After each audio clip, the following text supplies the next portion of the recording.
Good afternoon mga bossing. Meron tayo ditong Ford Ranger Raptor 2024 model mga boss. 1 month old pa lang to mga boss. Bagong bago pa.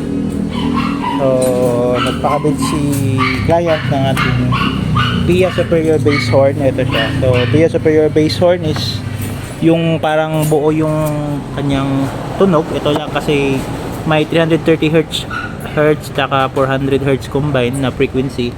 Compared sa auto style na 400 tsaka 500, ito medyo mas mababa yung tunog. So maganda din to sa mga ganitong sasakyan, medyo macho yung tunog. Ito yung horns dyan nakabit sa stock na bracket lang niya. So plug and play lang yan. May kasamang harness tsaka relay for maximum output. So test natin yung tunog. Ito yung tunog ng Ford Superior Bass. Ayan mga boss, no? So machong macho yung tunog, bagay na bagay sa mga ganitong sasakyan. Meron tayong tatlong variant ng horns. So yun, mapakita ko sa inyo yung horns natin dito sa loob.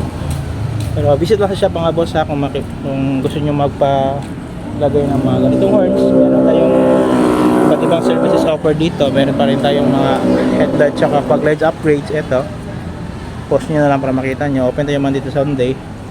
Andres Autos Accessories yung pangalan ng shop. Dito siya. Ano, Shell Banali yung landmark.